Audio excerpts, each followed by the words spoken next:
Olá, pessoal, tudo bem? Assunto de hoje, barroco no Brasil. Para começar, os alunos sempre perguntam, professora, por que barroco? Né? Que nome estranho, por que você colocou esse nome na literatura da época? Então, vamos começar explicando isso aí, tá bom? Então, no século XVI, enquanto aqui no Brasil acontecia o quinhentismo, na Europa acontecia o classicismo, tá?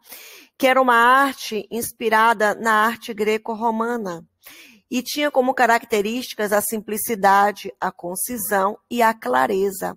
Essa arte que foi, esse estilo literário, esse estilo artístico e que foi chamado de classicismo, era visto como modelo de perfeição estética. Pense aí, né?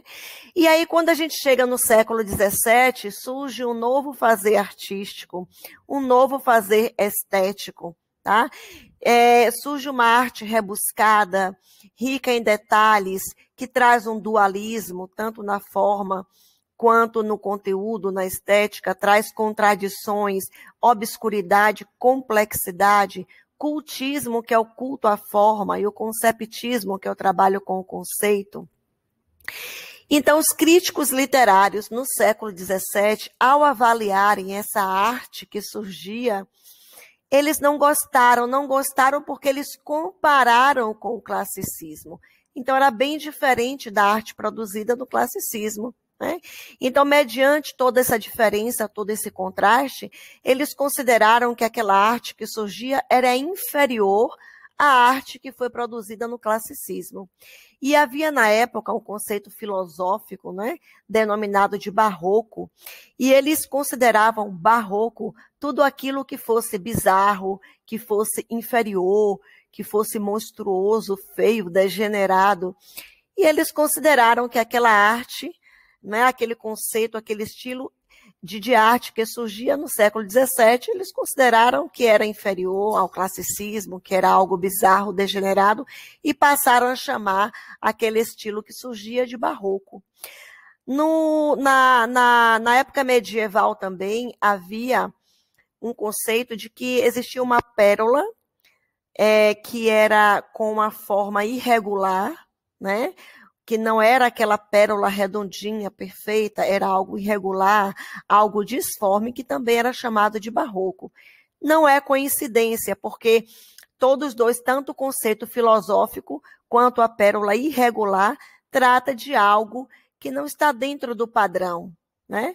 Então, ao observar, ao comparar com o classicismo, o barroco estava totalmente fora daquele padrão ao qual eles estavam acostumados.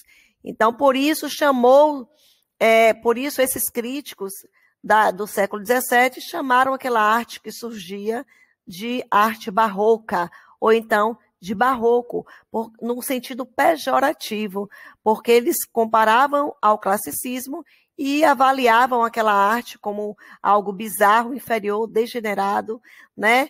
Cheio de ornamentação e obscuridade. Posteriormente, né, houve uma reavaliação e se considerou, sim, que o estilo que ocorreu no século XVII e XVIII foi uma perfeita tradução da concepção de homem de vida, né, que acontecia no século XVII e XVIII. Ok, pessoal? Então, vamos lá. O contexto histórico. Então, no século XVII, quando iniciou o barroco, ocorria o Renascimento, né, que havia iniciado desde o século XIV, trazendo o racionalismo, né, a prevalência da razão, o cientificismo, a valorização da ciência e o antropocentrismo, o homem sendo colocado no centro de tudo, ok? Ao mesmo tempo, no século XVII, aconteceu a Contra-Reforma, que foi uma tentativa da Igreja Católica de resgatar os valores medievais do teocentrismo, que é colocar Deus no centro de tudo, tá? Mas não deu certo, tá? Essa tentativa da Contra-Reforma não funcionou. E o que foi que a igreja fez? Ela disse, já que a gente não pode trazer o medievalismo de volta, o teocentrismo de volta, vamos então tentar conciliar as ideias do Renascimento com o objetivo e os ideais medievais, o teocentrismo da Contra-Reforma, tá? Mas aí o que foi que surgiu? Surgiu o dualismo, porque são duas ideias opostas, o antropocentrismo, o teocentrismo. Então surgiu esse dualismo e o homem do século XVII, ele se vê no meio desse dualismo, tá? Dividido entre o renascimento, o racionalismo, o cientificismo, o antropocentrismo, que já dominava também o espírito humano, e o teocentrismo, sendo resgatado aí com a Contra-Reforma. Nós temos aqui, então, não é, a alma barroca, a alma do homem barroco, a conciliação dos opostos entre razão e fé, carne e espírito, sensualismo e misticismo, realismo e idealismo, terreno e celestial, renascimento e tradições medievais, né? O teocentrismo. Então, essa é a alma do homem no século XVII e até meado do século XVIII. É a alma que traz esse conflito, que traz essa tentativa de conciliar esses opostos, que traz esse dualismo. Vamos ver aqui, então, as principais características do Barroco no Brasil, que aconteceu entre 1601 a 1756. O culto ao contraste, que se dá tanto nas artes plásticas, quanto na arquitetura e quanto na literatura, através das antíteses, dos paradoxos. O fusionismo, que é essa tentativa de unir os valores medievais aos valores renascentistas, o antropocentrismo ao teocentrismo, o pessimismo, que resulta disso tudo aí, o cultismo, que é o culto à forma, o conceptismo, que é o trabalho com o conceito, e as principais figuras de linguagem que acontecem na literatura dessa época, do Barroco, foram a antítese, o paradoxo, a metáfora, a sinestesia e a hipérbole. Então, os principais temas que ocorrem na literatura barroca são a fragilidade humana, né? Não é para menos. O homem diante dessa oposição de ideias, né? A fugacidade do tempo, o tempo que passa rápido, tudo que passa, a crítica à vaidade, às coisas do mundo, as contradições do amor, a carne versus espírito, o pecado versus perdão, a juventude versus a velhice, que aí também tem relação com a fugacidade do tempo, o tempo que passa rápido, e a fé versus a razão. Todas essas temáticas estão presentes na literatura do século XVII e meado do século XVIII, barroco. Os principais autores brasileiros foram Gregório de Matos, o Boca do Inferno, e ele ganhou essa alcunha, esse nome, porque ele criticava todo mundo, ele criticava padres, bispos, todo o clero, criticava os políticos, criticava o vizinho, criticava todas as pessoas pobres, as pessoas ricas, criticava todo mundo, né? Se ele visse qualquer coisa com que ele não concordasse, ele criticava, ele fazia um poema criticando aquela situação ou aquela pessoa. E o Gregório de Matos, o Boca do Inferno, ele fez poesia religiosa, amorosa e satírica. A gente vai ver um pedacinho de cada uma, tá bom? O padre Antônio Vieira fez os sermões, né? Principalmente no estilo conceptista. Então, vamos aqui.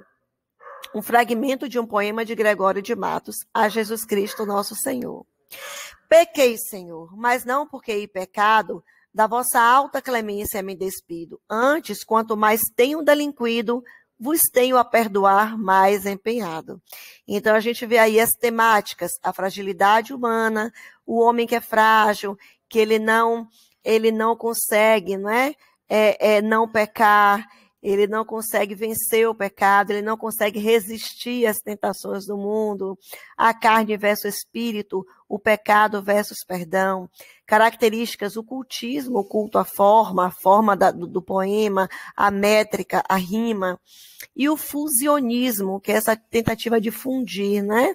teocentrismo e o antropocentrismo, o céu e o mundo, né? Figura de linguagem bem presente aí, a gente tem a antítese, né? Pecado, perdão. Mais um fragmento aqui de Gregório. Ardor em firme coração nascido, prantos por belos olhos derramado, incêndio em mares de água disfarçado, rio de neve em fogo convertido. Então a gente vê aí a temática contradições do amor. Característica, cultismo, culto à forma. Figuras, antítese, paradoxo, metáfora, hipérbole. E a gente tem, então, veja bem, incêndio em mares de água disfarçado. Como que o incêndio pode se disfarçar em um mar? Isso é um paradoxo, né? São ideias que aparentemente são incompatíveis. Rio de neve em fogo convertido. Como é que a neve se converte em fogo? Não é? Parece inconcebível, mas na arte literária tudo é possível, interpretável e compreensível. Vamos mais um? A cada canto um grande conselheiro que nos quer governar cabana e vinha.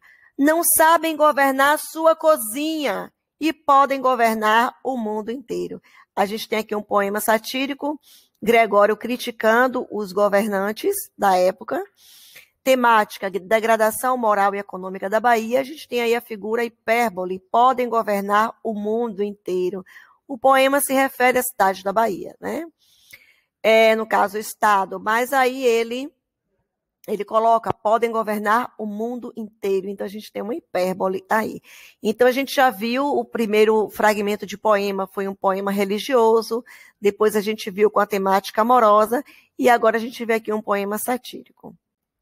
Para finalizar, mais um trecho de um poema, Inconstâncias dos Bens do Mundo. A gente vê aqui a fugacidade do tempo.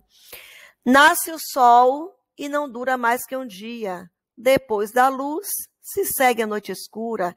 Em tristes sombras, morre a formosura. Em contínuas tristezas, a alegria. Temática, fugacidade do tempo, fragilidade humana.